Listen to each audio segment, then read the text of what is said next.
يا أيها الذين آمنوا إذا نودي للصلاة من يوم الجمعة فاسعوا إلى ذكر الله وذروا البيع ذلكم خير لكم إن كنتم تعلمون. الحمد لله رب العالمين، والصلاة والسلام على سيدنا وحبيبنا محمد وعلى آله وأصحابه أجمعين. ئیمانداران و خواناسانی بەڕێز، لەسەری ساڵی کۆچی داین. ئەمڕۆ 2 محەڕەمی ساڵی 1439 کۆچیە، یادی هیجرەتی پێغەمبەرە صلی الله عليه وسلم لە شاری مەککەوە بۆ شاری پڕبەرەکەت و جوانی مەدینە.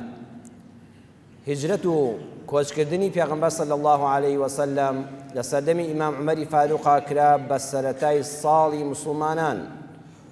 لەبەرەوەی هیجرەت ساڵی هیجری وەرچەرخانێک بوو لە مێژووی ئیسلام و مسلماناندا. بە هیجرەت قورئانی پیرۆز کرایە 2 بەشەوە. ئەو قورئانەی کەوا لە مەککەدا هاتە خوارەوە پێی دەوترێ قورئانی مەککی، کاتێک کە پێغەمبەری خوا صلی الله عليه وسلم گەیشتە مەدینە پێی دەوترێ قورئانی مەدەنی. لە مەککەدا عەقیدە و بیر و باوەڕی مسلمانان چەسپاو کرا. عەقیدە و بیر و باوەڕ بە تاک و تەنهایی خوا و بێشەریکی، عەقیدە و بیر و باوەڕێکی پاک بەوەی کەوا لە دوای ئەم ژیانە ئەبێ زیندووبوونەوەیەک هەبێ و بەهەشت و دۆزەخ هەبێ. بەڵام کاتێک کەوا پێغەمبەری خوا صلی الله عليه وسلم دەگاتە شاری مەدینەی پیرۆز، لەوێ حکمە شەرعیەکان دادەبەزن، ئەحکامی شەرعی دادەبەزێ. پرسیارێک دەکرێت لەلایەنی زۆر بەمانەوە بۆچی پێغەمبەری خوا صلی الله عليه وسلم مەککەی بەجێهێشت، لە کاتێکە خۆشەویستی مەککە کە شوێنی لەدایکبوون و گەورەبوون و گوڕوگاڵ و شوانی و بازرگانی و تێگەیشتن و پێگەیشتنی بوو، وا کاریگەری لە ناو دڵ و دەرونی ئەو خۆشەویستەدا دروست کردبوو، لە بەجێهێشتنیدا ئاوڕی بۆ دایەوە و فرمێسک بە چاوی پیرۆزی داهاتە خوارەوە. فەرمووی ئەگەر قەومەکەم دەریان نەکردمایە و ناچاری کۆچکردنیان نەکردمایە، ئەی مەککەی خۆشەویست، ئەی کەعبە هەرگیز بەجێم نەدەهێشتی. لە وڵاما دەڵێن یەکەمیان بۆ ئازادبوونی عەقیدە و بیر و باوەڕ. مسلمان عەقیدەکەی لە هەموو شتێک گەورەترە. لە ناو شاری مەککەدا لە پەنای کەعبەدا ئازادی ئاینی نەبوو. مسلمانانێکی وەکو سومەیە شەهید دەکران، یاسر عەزاب دەدرا، بیلال بەرد دەخرایە سەر پشتی. بۆیە ئەم دەرسە ئەوەمان پێ دەڵێ مەکانەت و شوێنی پیرۆز بەبوونی پیرۆزی ناوەکەی نییە، بەبوونی ئازادیە تێیە. مەککە خوا لە قورئانە ناوی هێناوە، کەعبەی هەموو مسلمانان، قیبلەی هەموو مسلمانان کە کەعبەی پیرۆزە لە مەککەدایە. بەڵام کاتێک ئازادی تێدا نییە بۆ ئینسان، ئەبێ بەجێی بێڵی. بۆیە پێغەمبەری خوا صلی الله عليه وسلم ئەم شوێنە پیرۆزە پەنا کەعبەی بەجێهێشت بۆ شوێنێک هیجرەتی کرد کە مەدینەیە و ئازادی بیر و ڕاو ئاینی تێدایە. دووەمیان ئیسلام هەر نوێژ و ڕۆژوو نییە. خۆ پێغەمبەری خوا صلی الله عليه وسلم لە مەککە لە ماڵی خۆشیدا دەیتوانی نوێژەکان بکە و کافرەکانیش زەفەری پێ نەبەر. ئەیتوانی لە ماڵی خۆیدا بە ڕۆژوو بێ، زیکر و ئەوراد و قورئانیش بخوێنێ. بەڵام ئیسلام بریتیە لە ئەحکام، بریتیە لە کۆمەڵێک ڕەحمەت و داب و دەستوری ژیانی پڕخێر و بەرەکەت. ئەبێت دەوڵەتێک کە بێ، حکومڕانیەک کە بێ کە ئەم حکومانەی تێدا جێبەجێ بکرێ. بۆیە ئەمە لە مەککە نەدەکرا، پێغەمبەری خوا مەدینەی بۆ دۆزیەوە و لەوێدا جێبەجێی کرد. جا پێغەمبەری خوا صلی الله عليه وسلم کە گەیشتە شاری مەدینە 3 ئیشی گەورەی کرد. هیچی نەکرد تا ئەم سیانەی کرد. یەکەمیان دروستکردنی مزگەوتێک کە مزگەوت لەو زەمانەدا خۆشەویستانم، یعنی دروستکردنی دائیرەی حکومی، چونکە هەموو ئیش و کاری مسلمانان دەهاتەوە مزگەوتەکەی پێغەمبەر صلی الله عليه وسلم، واتە دائیرەیەک بوو. مزگەوت بریتی بوو لە خەستەخانە، بریندارەکان و نەخۆشەکان لە ناو مزگەوتەکەیە تەداوی دەکران و دەرمانیان پێدەدرا. بریتی بوو لە زانکۆیەکی دەرس خوێندن، لەوێدا سەحابەکان لە دەوری پێغەمبەر کۆ دەبوونەوە، ڕۆژانە مەوعیزە و ئامۆژگاری و دەرسی هەبوو. بریتی بوو لە خانەیەشی بەساڵات چوان و بێنەوایان، ئەو غەریب و بێکەسانەی کە دەمانەوە لە مزگەوتەکەی پێغەمبەرە ئەهلی سوفە دەمانەوە. بریتی بوو لە بەیتولمال، واتە وەزارەتی دارایی، سەرچاوەی دارایی مسلمانان لە ژوورێکا لەم پەنا مزگەوتی پێغەمبەر صلی الله عليه وسلم دابین دەکرا.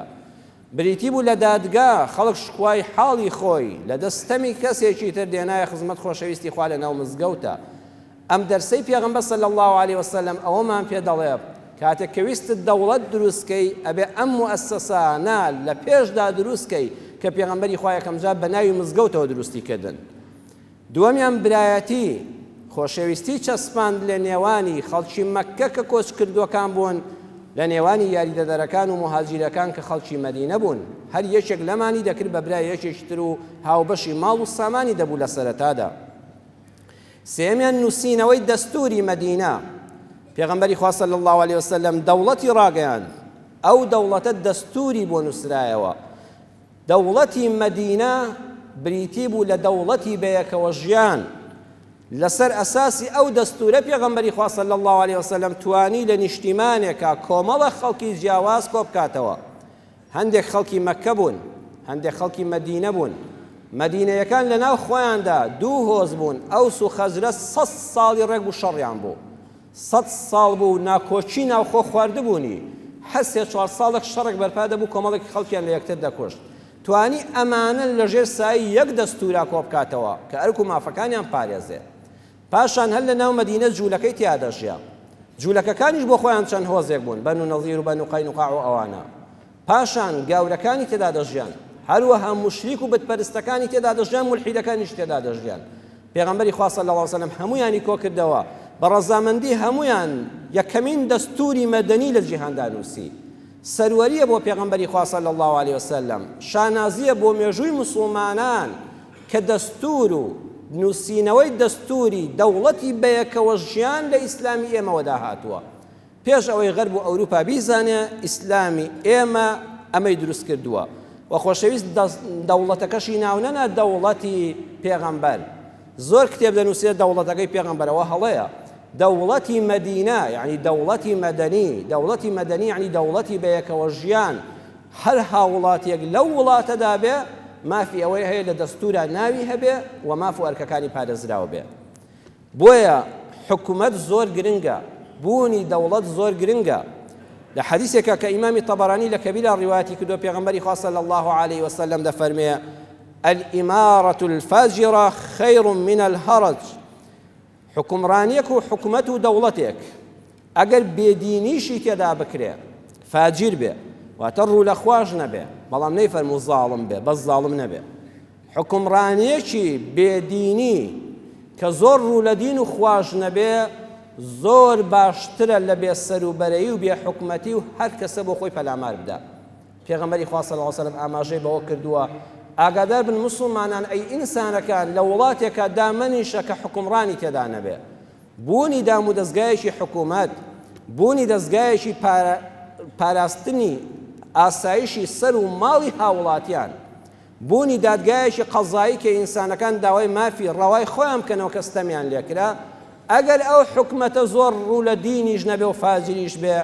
هێشتا باشترە لەوەی لە وڵاتێکە بی حکومڕان و فەرمانڕەوا و کاربەدەستێکی تێدا نەبێ. هەر کەسە بۆ خۆی بێ و هەر کەسە پەلاماری خۆی بدا. بۆیە شەقیقی بەڵخی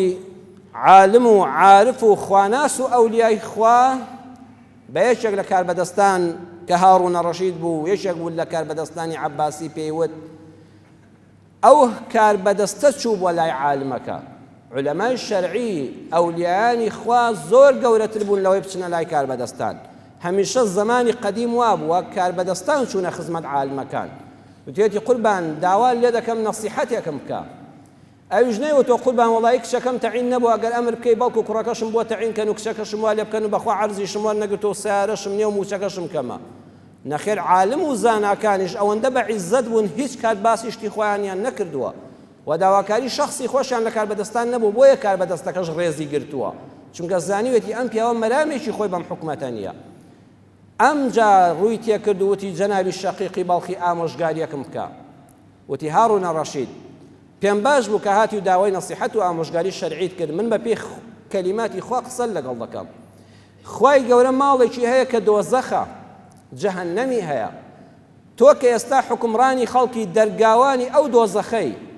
خوا سێشتی داوە بە تۆ بۆی نەهێڵی خەڵک بچێ بۆ جەهەنەم، بەم سێشتە مەهێڵە خەڵک بچێ بۆ جەهەنەم. وتی ئەو سیانە چین؟ شەقیقی بەڵخی فەرمووی یەکەمیان ماڵ و سامان. تۆ کە حکومەتی و ماڵ و سامانت لەبەر دەستایە، ئەوەندە خەڵکی تێر و تەسەلکە، ئەوەندە ژیانی مسۆگەرکە کە خەڵک لە نەبوونیاندا فێری دزیکردن نەبێ. کە خەڵک لە ناچاریدا فێری دەستبڕین نەبێ، کە خەڵک لە نەبوونیدا فێری درۆکردن نەبێ، خوا ماڵ و سامانی ئەم وڵاتەی خستۆتە بە دەستی تۆوە، عادل بە، دز مەبە، گەندەڵ مەبە، خەڵکەکەت وا تێرکە بە تووشی گوناهێک نەبێ کە بیبا بۆ جەهەنەم. وەڵڵاهی بەڕێزان ڕاستە زۆربەی گوناه کە ئینسان تووشی دەبێ و تووشی جەهەنەم دەبێت سەرەڕای هەموو شتێک لە کۆتاییدا بریتە لە هەژاری. ئینسان ئەگە تێر و تەسەل بوو، ئەگە ژیان و گوزەرانی ڕێک و پێک بوو، ئەگە ماڵ و منداڵت پۆشتە و پەرداغ بوو، ئەگە لەناو ماڵ و حاڵی خۆتا سفرەت ڕازاوە بوو، بەخوا زۆر خەڵکیش لەبیر نیە و پەلاماری ماڵی خەڵکیش نادەی. بەڵام کە گیرفانت خاڵی بوو، کە منداڵت ڕەش و ڕوود بوو، کە سفرەت بەتاڵ بوو، بیری شەیتانیت بە مێشکا دێت چۆن پەلامار بدەی و نانێک بەدەست بێنی، وتی ئەی هاڕون خوا ماڵی دنیای خستۆتە بەردەستەوە، تو خوا بەو ماڵە خزمەتی خەڵک بکە و هەرمەی خەگیرفانی خۆتەوە، خەڵکەکەت تێرکە با خەڵک نەچێتە جەهەنەم. دووەمیان خوای گەورە شێر و دەسەڵاتی داوە بە تۆ، سوپای داوە بە تۆ، بەم سوپایە سنوورەکان بپارێزە، مەهێڵە داگیرکەران بێن خەڵکەکەت بکوژن. سێیەمیان قەمچی و یاسای داوەتە تۆ، ئەگەر کەسێک تێریشت کرد و پاراستیشت و لە ماڵی خۆشیە هەر خراپ بوو، یاسای بەسەرە جێبەجێکە، بە یاسا حکومڕانی بکە و قەمچی لێدە و بیهێنەوە ژێربار، با خەڵک پەلاماری یەکتر نەدا. ئەگەر وڵاتێک یاسا و نیزام و تند و تۆڵێکی تێدا نەبێ،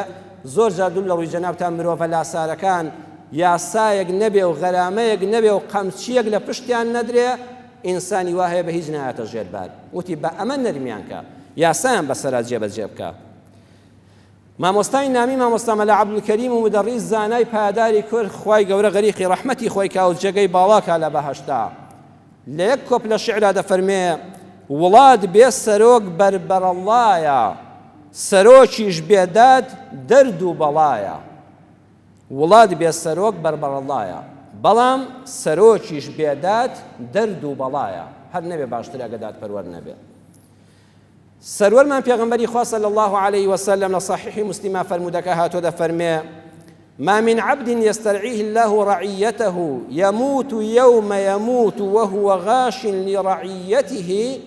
إلا حرم الله عليه الجنة. هەر کەسێ خوا کردی بە فەرمانڕەوای کۆمەڵە خەڵکێک، لێپرسراوێت و مەسئولیەت و براگەورەیەکی کەوتە سەر شان، ئەو خەڵکە بە ئیمزایەکی ئەو، بە خیتابێکی ئەو، بە فتوایەکی ئەو حاڵیان خۆش دەبوو، بە سیاسەتێکی هەڵەی ئەو، بە خیتابێکی توندی ئەو، بە لاملبوونێکی ئەو ژیانیان تاڵ دەبوو. ئەوەی کە خوای گەورە ئەم کۆمەڵە خەڵکە، ئەم میلەتە، ئەم قەومە، ئەم نەتەوەی خستۆتە بەردەستی ئەم ئینسانە، ئەگە دڵسۆز بوو بۆیان، ئەگەر ڕێک و پێک بوو لەگەڵیاندا، ئەوەندەی عەقڵی پێشکا و نەسیحەت کرا و وەریگرت خێری خۆی و خەڵکەکەی ویست، خوا لێ ڕازی دەبێت. بەڵام ئەگە غەشی لێکردن، دڵسۆز نەبوو بوویان، بە قسەی کەسی نەدەکرد، ئەوە مادام غەشی لە شوێن کەوتوەکانی کردووە، خوای گەورە بەهەشتی لەسەر حرام دەکا پەنا بەخوا. لە قیامەتە ئەگە دنیا هەمووی ئەو بێ، بەڵام لە بەهەشتی خوا خوای پەروەردگار مەحرومی دەکا خوا بمان پارێزێ. جا غەشکردنی کاربەدەست لەگەڵ میلەت چۆنە؟ یەکەم وعدی پێ بدا و هەر قسە بێ و نەیباتە سەر. ئەمە نەسیحەت و ئامۆژگاری بێ بۆ کاربەدەستانی بەڕێزی وڵاتەکەمان. ئەوەندە وعد و بەڵێن بە میلەتەکە مەدەن، ئەوەندە وعد و بەڵێنی پێ بدەن و دڵی خۆشکەن کە دەزانن بۆتان جێبەجێ دەکرێت. کۆمەڵە فرسەت و مناسبەت مەقۆزنەوە بۆ ئەوەی دڵی خەڵکەکە وا لێ بکەن بەهار لە ئەژنۆ بێ، بەڵام دواتر خەزانی پاییز بێ. کەواتە وعد و بەڵێنێک کە کاربەدەست بیدا و بشزانێ نابێ، غەشکردنە لە دڵی ئەو میلەتە فەقیر حاڵە. دووەمیان بتوانێت سوودیان پێ بگەێنێ و لە توانایدا هەبێ و نەیکە، ئەوە غەشە. سێمیان بێشەرعی بکرێ و مەنعی نەکە. هەموو بێشەرعیەک زەرەدی گەنج و لاوەکانمانی تێدایە، ئەو دەسەڵاتی هەیە دەتوانێت بە سوڵتە مەنعی کە و نەیکە، غەشی لەو میلەتە و لە گەنجانی میلەتەکەی کردووە. چوارەم غەش لە ماڵی میلەتەکە بکە و جگە لە موچە و معاشی دیاریکراوی خۆی دەست بەرێ بۆ ماڵی گشتی و وە قازانجی شەخص و کەس و کاری خۆی بەکاری بێنێ، هەر سەرکردەیەک ئاوا بێ، هەر مەسئولێک ئاوا بێ، من بەم تۆبی فڵان و فڵان بێ، خۆشەویستی خوا دەفەرمێ حەڕەمە الله عليه الجەنە، خوای پەنات پێ دەگرین لە بەهەشت مەحروممان نەکەی، ئەو ئینسانە لە بەهەشتی خوا مەحروم دەبێت، چونکە دەیتوانی ژیانی خەڵک خۆشکا و ئامۆژگاریان بکە و دڵسۆزیان بێ، بەڵام نەیکرد. نابێت سەرکردە بێ منەت بێ لەگەلەکەی. ئیمامی ئەبوو بەکر ڕەزا و ڕەحمەتی خوای لێ بێ کاتێک کە بوو بە فەرمانڕەوا فەرمووی إن أحسنت فأعينوني وإن أسأت فقوموني. خەڵکی نەبوومە کاربەدەست لەسەر ئێوە هەڵتان بژاردوم ئەگەر چاکەم کرد پشتیوانیم لێ بکەن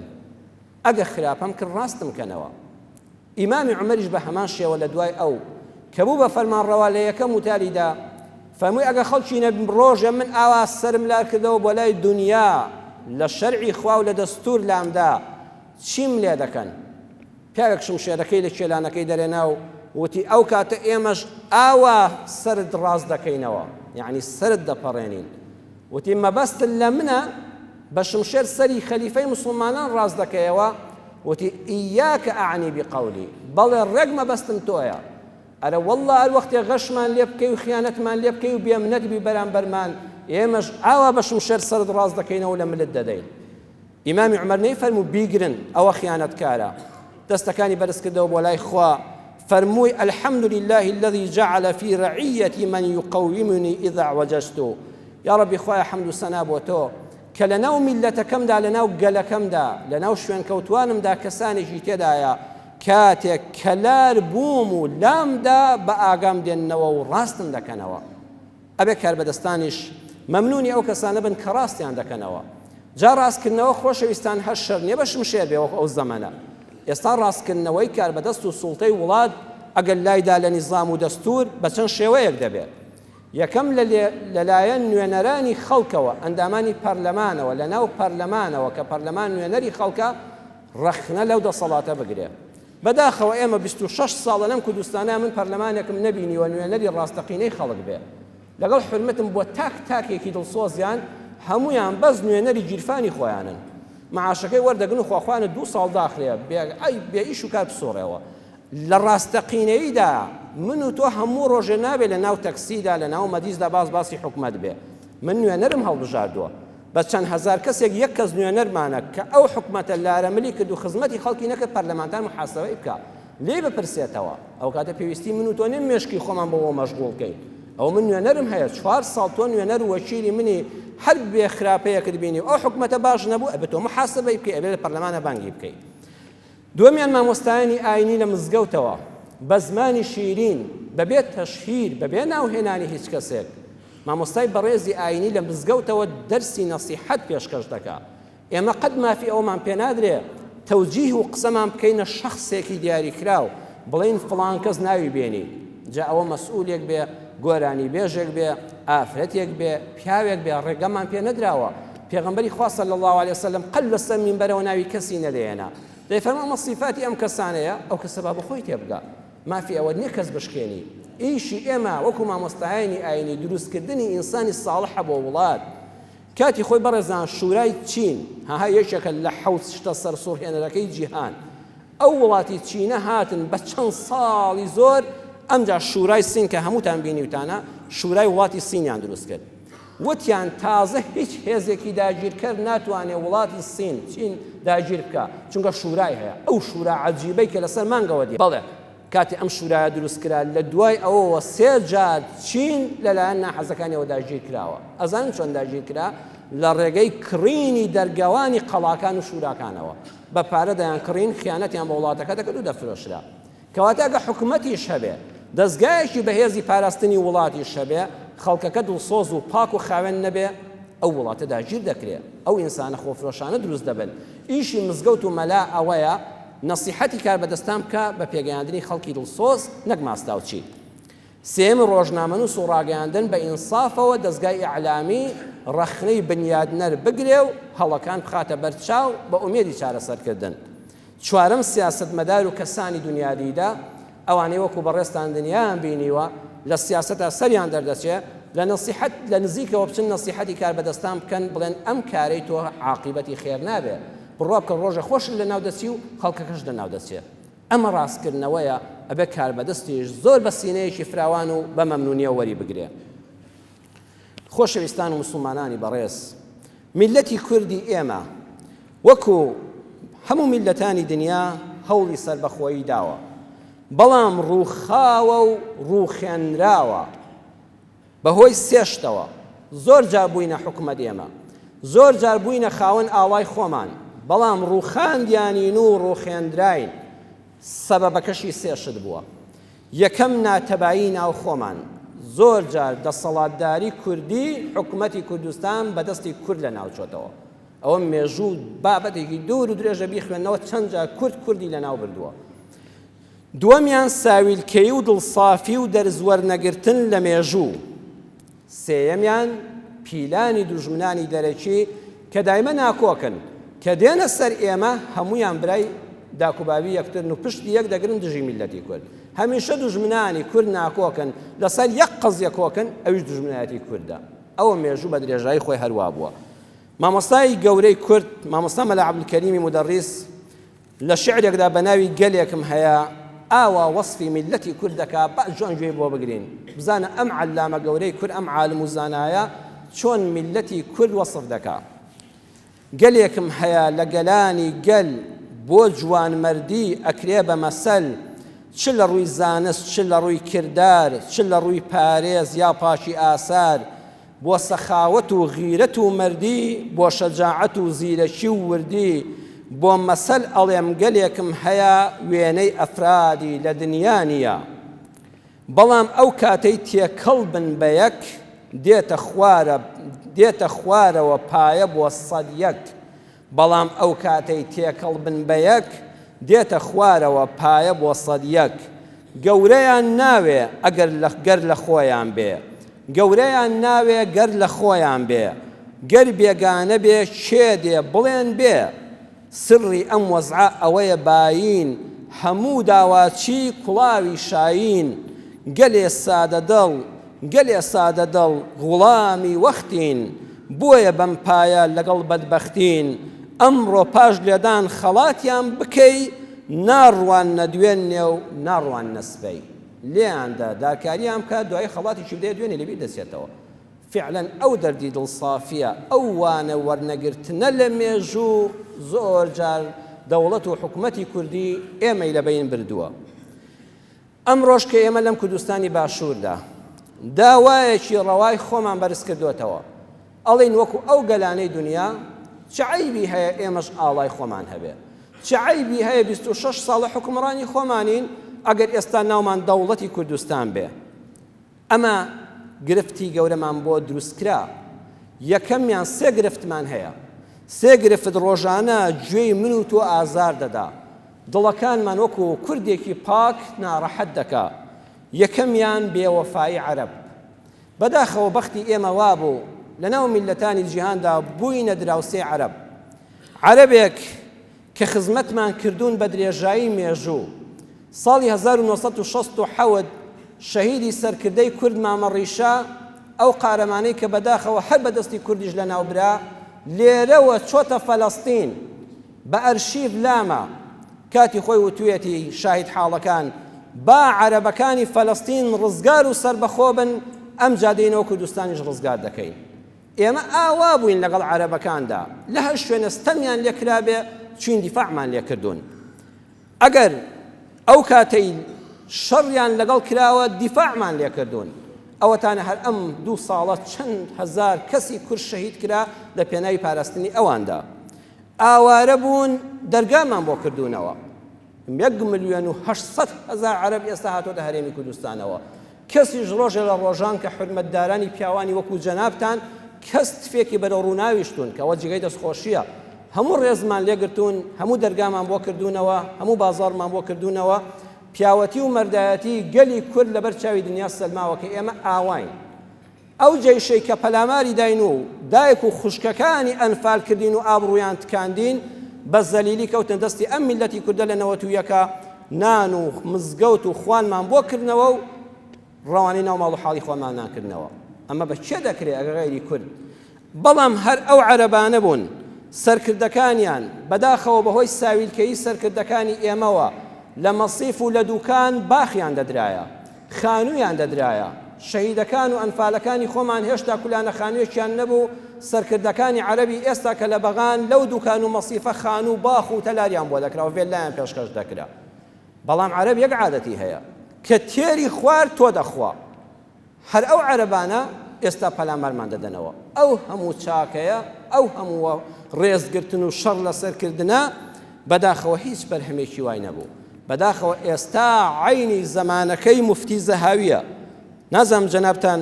باسی مفتی زەهاوی و والی بەغاتان بیستویاننا ئەگەر نەتبیستۆ با بۆ بجەڕمەوە کاتی خۆی مفتی زەهاوی عەلامەیەکی گەورەی کورد بووە لە بەغا مفتی بووە مفتی شەرع بووە ڕۆژێک لە لای والی بەغا کە کابرایەکی عەرەب دەبێ و حکومڕانی عێراقی ئەو وەختە دەبێ لەو بەغای ئێستا لە تەنیژ والیەوە دادەنیشێ کوردەکەی ئێمە دڵساف و دڵپاک و مسڵمان ئانیشکیاندا داوە لەسەر یەک سەرینەکە وەکو حکومڕانەکەی ئێستا ئەمیان شانێکی خستۆتە سەر و ئەویان شارێکی خستۆتە سەر لەو کاتەدا کوڕی حەسەن خانی قولی والی لوڕستان دێتە ژوورەوە و لەسەر سنووری نێوان عێراق و ئێران کێشەیەکیان لە بەینا دروست دەبێ والی قسەکانی کوڕی حەسەن خانی بەدڵ نابێ کاتێک کە دەڕواتە دەرەوە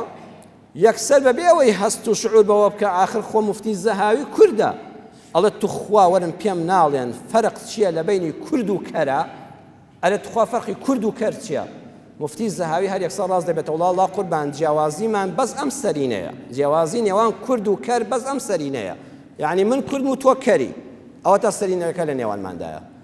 ئەم جاوالی دەمی دەبێتە دڵی تەقی و مفتی هەڵدەستێ و زۆر بە حرز دەبێت جارش کە ناچێتەوە بۆ لای والی بەغا نامەی بۆ دەنووسێ ئاەتێکی قورئانی بۆ دەنووسێت جا ئەوان زۆر جا بە قورئان قسە لەگەڵ ئێمەش دەکەن ئەو کاتەش ئاەتی قورئانی بۆ دەنووسێڵە ئیستەکبەرتە ئەم کونتە من العالین ئەوە تەکەبورمان بەسەرا لێدە یان خۆت زۆر بە پایە و پلەدارتر دەزانی لە ئێمە مفتیش تەنها یەک دیێڕی لەسەر کاغەزەکەی بۆ دەنووسێتەوە دووشە ئەڵێ لا وەلا نە ئەمەیان و نە ئەوەیان بەڵام لە دڵی خۆیان مەبەستی ئەو دینەوە شعر عەرەبیە دەبێت لا ئەرە القیڕەدە وەلا القیڕەدە یەڕانی عەرەب کاتی خۆی وتێتی نە حەزم لێ مەیمون بمبینێ نە مەیمون ببینم وتی لا وەلا خۆز لە سەرکردەکانی ئێمەش کە دەچوونە بەغا وەکو عەلامەی مفتی زەهاوی ئەوەندە بیریان تیش بوویایە بیان وتە لا وەلا برا ماڵی خۆمان بۆ خۆمان و ماڵی خۆتان بۆ خۆتان بەڵام حەی وەخت درەنگ بوو خۆی خالقی ئێمە کورد و عەرەبی لە یەکجا کردوێتەوە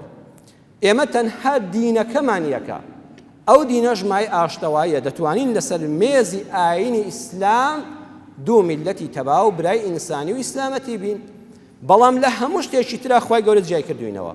ڕەنگی پێستی کابرایەکی وژنەیەکی کورد لەگەڵ عەرەبێکە هەر بە ڕەنگی پێستی ئەزانی ئەمە عەرەبەوە کوردە دەنگمان دەنگی عەرەبێک لە گەڕەکێکە بەگە تەلەفۆن دەکا گەڕەکێک گوێ لێیە دەنگی ناسازی عەرەبێک و دەنگی خۆشی کوردێک بخەتای تەرازویەکەوە جل و بەرگمان دزداشەی ئەو قاتی شاڵ و وڕاخانی ئێمە پێڵاومان نعلی ئەو کڵاشی هەورامی ئێمە جامانەمان عەگالی ئەو مشکی و جامانەی کوردی ئێمە خواردنمان ئێمە بە پوختی دەخۆین ئەو دەستی ئەوە دەتێنێ بە گەرویە دێتە خوارێ ژن و ژنخوازیمان شایی و شینمان درەخت و میوەمان تەنانەت درەخت و میوەیەک لە جنوبەوە ترەیەکت بۆ بێ دەزانی ئێرانیە حتا خاک و خۆڵمان خاک و خۆڵەکەشمان بە یەک ناچێت دەی ئەمانە دەیانەوێت ئێمە بە زۆر بخەنە پاڵ یەک ئێکاکە خوا جیای کردوینەوە خوا دەفەرمێت تۆ ئەوە کوردی و تۆش عەرەبی ئینسانی ڕێزی ئینسانی لە یەک بگرن مسلمان ڕێزی مسلمانی لە یەک بگرن چیت پۆ خۆشە بۆ خۆت بۆ منیشت پێ خۆش بێ با منیش چیم پێ خۆشە بۆ خۆم بۆ تۆم پێ خۆش بێ دوو برای باش و دوو ئامۆزای ڕێک و پێک بین دراوسەی کەسانێکین حتا بڵێ بێوەفان کە زەلیل بوو دەستت ماچ دەکا کە تێری خوارد و دەستی بوو چاوت دەردێنێ دووەمیان غەرب و ئەمریکا و ئەوروپا بەداخەوە لێرەوە پێیان دەڵێن بە زمانی میلەتی کوردی مسلمانەوە وەکو کەسێکی بێلایەن وەکو کەسێکی مسلمان ئەی ئەمریکیەکان ئەی گەلانی ئەوروپا ئەی بەریتانیا و فەڕەنسا ئێوە بێوەفان ئێستا بەرامبەر بە ئێمە ویژدانتان زۆر کز و لاوازە هەر ئەوانن ئێوە بوون ئێمەی میلەتتان وەکو گۆشتی قوربانی لە سای کسبی کۆدا دابەش کرد هەر پیلانی ئێوە بوو ئێمەتان دابەش کرد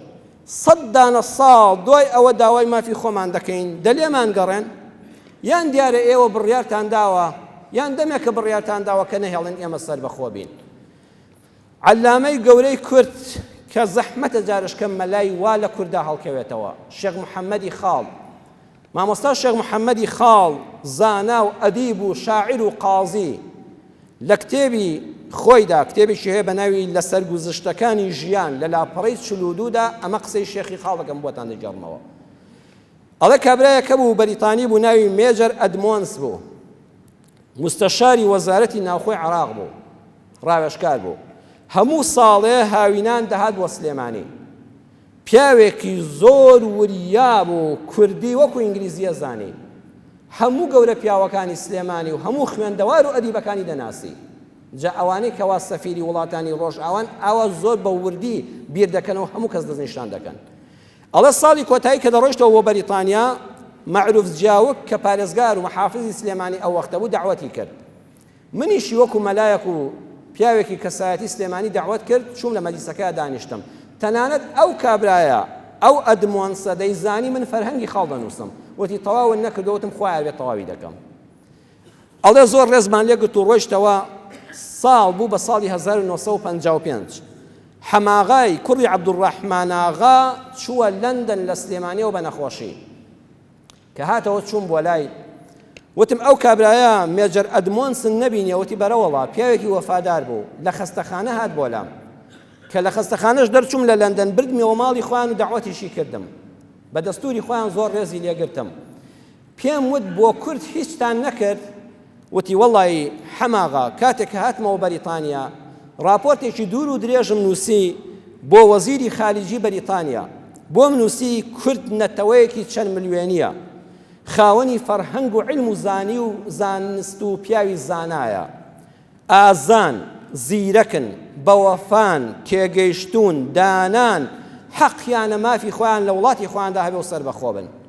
ئەڵە کە ئەم بروسکەمدا بە وەزیری خارجیی بەریتانیا بانگی کردم و زۆر لێم تووڕە بوو وتی تۆی بێمێشک هێشتا نازانی بەریتانیا بڕیاری داوە دیفاع لە کورد نەکا مەگەر ئیشمان پێیان بێ ئەو مامۆستای خەڵ ئەو کاتەوەی تۆمار کردووە کەواتە بێوەفاییە بەڕێزان بۆ ئێوە کاتێک کە ئیشتان پێمان نەبێ نەمان ناسن ئەمڕۆ پەیاممان ئەوەیە ئەڵێن سەیرێکی خۆتان بکەن ئەمریکیەکان و بەریتانی و فەڕەنسیەکان ئەو بەغدایی کە ئێستا ئێوە دیفاعی لێ دەکەن چەند کەستان لەوێ لێکوژرا ئەرە چەند هەزارتان لێکوژرا ئەرە ڕۆژ هەبوو لەو بەغا و لەو مووسڵە سیارەتان پێدا نەتەقێتەوە ڕۆژ هەبوو خۆپیشاندانی ملیۆنیتان لێ نەکەن و تا دەریان پەڕاندون لە وڵات دەریان کردن ئەی بیرتان نییە لەو سلێمانی و لە هەولێر کە لە مەتاردا دەبەزین مەلا و کچ و ژن و پیاوی کورد گوڵبارانیان دەکردن ئەی بیرتان لەوە نییە بە ئازاری بە پاس من خۆم بە پاس دێمە هەولێر و دەڕۆمەوە ئەمریکیەکانم لەگەڵ بۆ لەناو پاسا بێ منەت بێ چەک بێ حیمایە ئەوەندە ئەمینن دەڵێ لە وڵاتی خۆشتاندا ئەوەندە ئەمین نین بەڵام لەو کەرکووکە بترازێ ناوێرن دەقەیەک بە هامەریش بڕۆن بە ڕێگادا بە زنجیرەی حیمایەشەوە جورئەت ناکەن بچنە بەغاوە ئەی بۆ بێوەفان بەرامبەرمان ئەی ئێمە چ ڕێزێکمان لە ئێوە نەگرت ئەی چۆن دەرگامان بۆ واڵاکردن ئەی چۆن کلیلی وڵاتمان داتە دەستان هێشتا دیفاع لە بەغایەکی گەندەڵ و بۆ گەندەکەن هێشتا بەغایەک کە گورجی لە ڕاست کردوونەوە دەستیان خۆش بێ هەمیشە ئەوانەی بەغا گورجێک ڕاست دەکەنەوە ئەمانە دوش بە ئەمریکیەکانن هەر پیاوی خۆیان و پێشیان دەکوژن بۆ ئەوەی هەڵوێختێ ویستیان گورگێکیان نیشان دەدەن بەڵام ئێمە هەموو هێرکەکانی خۆمان کردە سەبەتەی ئێوەوە دەبەدڵسافی خۆمانمان لەگەڵا بکەن دە هیچ کە خیانەتمان پێ مەکەن بۆچی هەڕەشە و گوڕەشەمان لێ دەکەن بۆچی پشتیوانمان نابن ئەمە پەیامی ئەم میلەتە موسڵمانەیە و ئێمە لە مزگەوتە لە جیهادی سیاسیەکان پێتان ڕادەگەیەنین بەڵام مامۆستای مدەڕیس کاتی خۆی فەرموویەتی ئینسانی مادی و شەخصی سیاسی سەد دانە ساڵ بە ژیان و بەدڵ بیناسی کەی بیری گۆڕا ئەتهاوێتە بیر خوا ئەمەوی بی یاخود عەباسی پیاوی مادی و پیاوی سیاسی باری بۆ کەس نییە هەر وەختێ بیری گۆڕا دەتخاتە بیرەوە سێمیان گلەیەک لە خۆمان بکەین وەلوموا ئەنفوسەکم خراپی و بێوەفایی خۆشمان بەرامبەر بە خۆمان ئەمڕۆ بەداخەوە کۆدەنگێک لە هەرێمی کوردستاندا بۆ ئەم پرسە چارەنووس سازە هێشتاکانە کۆ نەبووەتەوە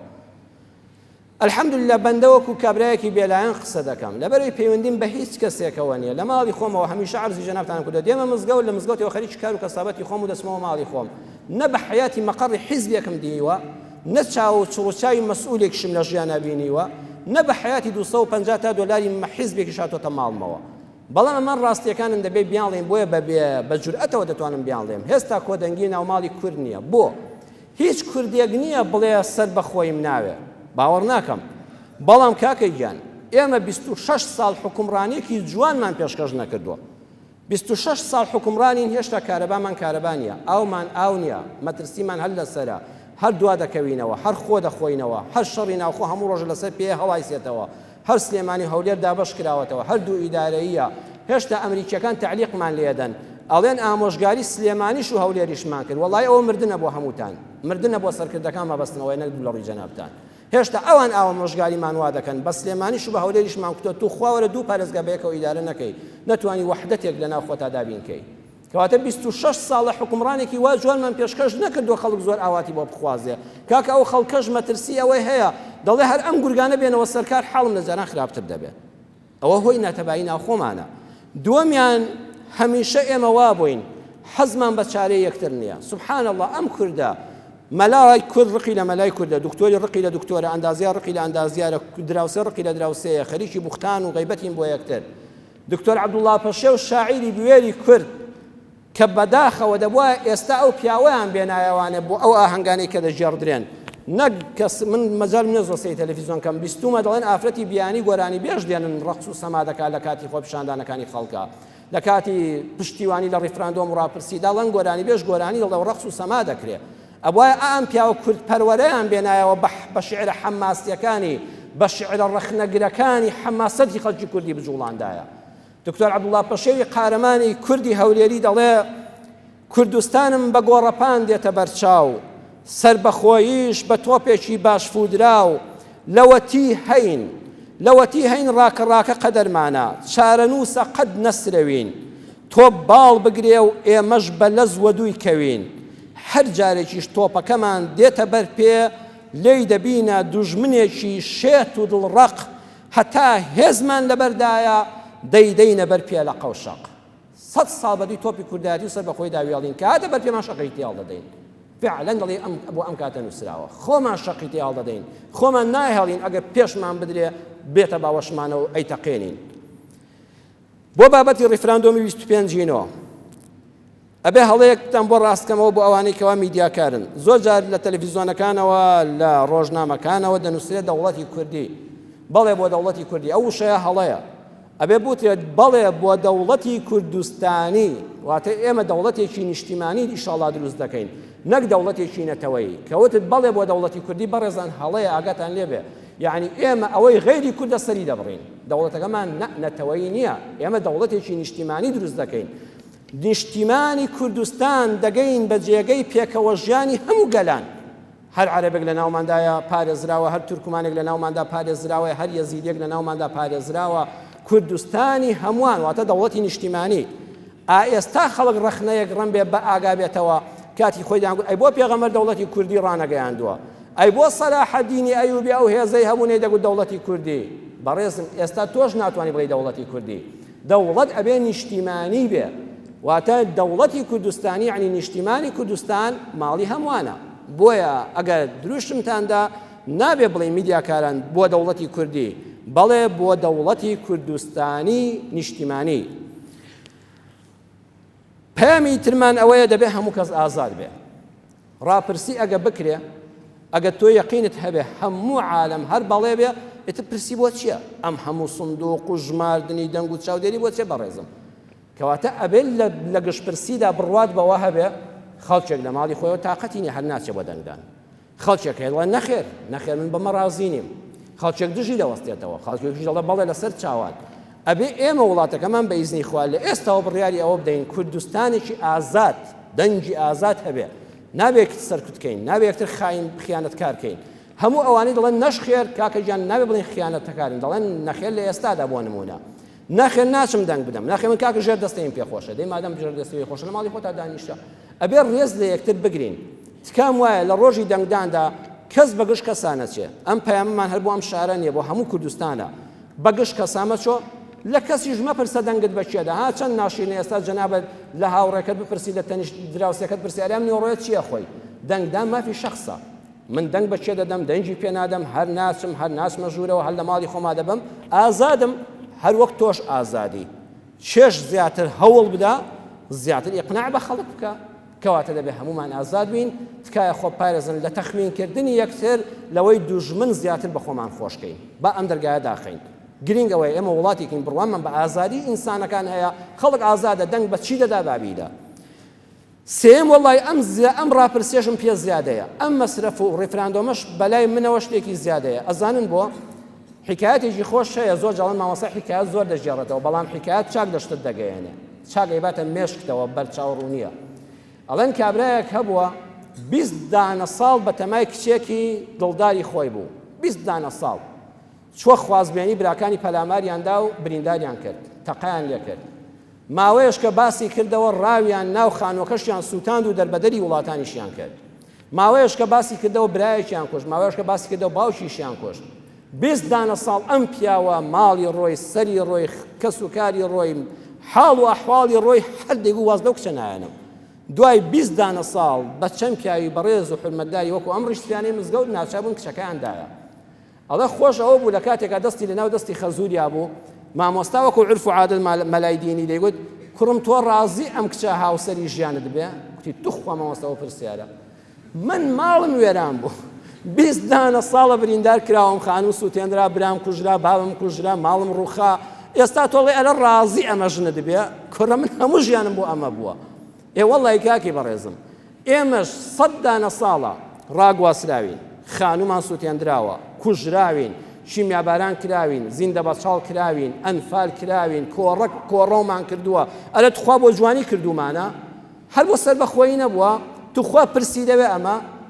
هەردەبوو پرسی نەویستایە ئەم خەڵکامە بۆچی کردووە هەر یەک ڕووبار خوێنی شەیدانمان بەقەدەر دژلە و فرات خوێنمان بەخشیوە لە پێناوی ئەم ئازادیەدا ئەمە سندوقی دەوێ ئەمە بەڵێ و نەخێری بەڕێزم دەوێ توخوا سەرکردەکانی کورد پێتان شەرم نییە سندوق لە کەرکووک ئادانێن کاتی خۆی ڕەحمەتی شێرکۆ بێکەس شعرێکی هەیە وتی واللهی زۆر شەرمە ئینسان ڕاپرسی لەسەر دایکی بکە واللهی زۆر شەرمە ئینسان سندوق دانێ بڵێ خەڵکی نەوەرن شایدین بۆ بدەن من بە حەڵاڵی لە دایکم بوومیان نا ئاخر زۆر عیبە ئینسان ئەگەر مەرد بێ حورمەت مێ بە ڕووی جەنابتان ڕاپرسی لەسەر دایکی خۆی بکە بڵێ خەڵکی نەوەرن دەنگ بدەن بەم سندوقە بەڵێن بۆ بکەن بۆی بڵێن فڵان کەس دایکتە وتی لەوە ناشرینترە خەڵک ڕاپرسی لەسەر کەرکووک بکە بڵێن لە کەرکووک کوردستانیان کوردستانی نییە والله قسەکەی زۆر ڕاستە خوا لە گوناهی ئێمە شوێویش خۆش بێ خوای گەورە عاقبەتی ئەم کارەش بەخێر بجێڕێ دەستی دوعا و نزا بەرز دەکەینەوە بەلای خوا یا ڕەبی خوای عاقبەتی ئەم کارەش بەخێر بجێڕێ یا ڕەبی خوای چی چاکە بیهێنێ ڕێگامان چی خراپە لێمان لادەی بەندەیەکی زەعیف و لاوازی ڕوومان کردوتە ماڵەکەت یا ڕەبی خوای ئاواتەکانمان جێبەجێ بکەی یا ڕەبی خوای ئاواتی ئەم میلەتە کوردە مەزلومە جێبەجێکەی خوێنی شەهیدانمان بە فیڕۆ نەڕوا خوێنی بریندارانمان بە فیڕۆ نەڕوا هێزی پێشمەرگەی کوردستان کە ئێستا زۆربیان لەسەر هێڵی ئەنتەرنێت لەگەڵ ئەم وتارەن یا ڕەبی خوای بیان پارێزی یا ڕەبی خوای هێزی پێشمەرگەی کوردستان پارێزی خوایە بە شادمانی بە سەربەرزی بە دڵخۆشی بیان جێڕێەوە ناو ماڵ منداڵی خۆیان یا ڕەبی خوایە کەس داگیرمان نەکەوە ماڵی کەس داگیر نەکەین لە پیلان و ئەو بێوەفاییەی کە خەڵک بەرامبەر ئەم کوردە هەیەی خوای بمان پارێزی لە ناو خۆشماندا تەبامانکەی لە ناو یەکترا خۆشەویستمانکەی بە چاوی ڕێز و خۆشەویستی سەیری یەکترکەین یا ڕەبی خوای خاشی خۆمان پێ ڕەوا ببینی پێت بەخشین و عەتای توە یا ڕەبی خوای کوردستانمان یەک پارچە بێ کوردستانمان سەربەخۆ بێ ئاڵای شەکاوەی قازی محەممەد لە هەموو شوێنێکی ئەم کوردستانەدا شەکاوە بێ نوێنەرمان هەبێ لە نەتەوەی گوتۆکان وەکو گەلان بڵین ئێمەش کوردین یا ڕەبی خوای پەروەردگار ڕۆژی دوعا قبوڵ بوونە بۆ خاتی هەر کەسێک کەوا حرمەتی هەیە لە لای تۆ شیفای نەخۆشەکانمان بدەی یا ڕەبی خوای شیفای نەخۆشەکانمان بدەی خوای ئەو کەسانی بە دڵ و بە کوڕویان کردوتە ئەم ماڵەی خوا یا ڕەبی خوای ئیماندارێکی بە حەقیان بۆ ژیراکەی یا ڕەبی خوا ئامینەکەی ژیراکەی و شیفای نەخۆشەکانیان بدەی یا ڕەبی خوا شیفای نەخۆشەکانمان بدەی ئەوەی دڵتەنگە دڵخۆشی کەی ئەوەی مەترسی لەسەر ئەمینی کەی ئەوەی ڕزق و ڕۆزی لاواز یا ڕەبی خوا دەرگای ڕزق و ڕۆزی لێ بکەیەوە خوای عاقبەتی هەموو لایەکمان بەخێر بجێڕی جارش کە لێت دەپاڕێمەوە یا ڕەبی خوا ئەم کارەش عاقبەتی بەخێر بجێڕی یا ڕەبی خوای بیکای بمای هەرزانی دڵخۆشی فەرەحی زیندوبوونەوەی ئیمانمان نوێبوونەوەی ئیسلامەتیمان ساڵی کۆچی لە ئێمە و لە سەرجەم مسلمانان پیرۆز بێ کۆچ بکەین لەوە لە بێشەرعیەوە لە هەموو کارێکی ناشەرعی بۆ لای هەموو کارێکی جوان و شەرعی خوای گەورە عاقبەتی هەموو لایەکمان بەخێر بجێڕێ آمین آمین والحمد لله رب العالمين يا أيها الذين آمنوا إذا نودي للصلاة من يوم الجمعة فاسعوا إلى ذكر الله وذروا البيع ذلكم خير لكم إن كنتم تعلمون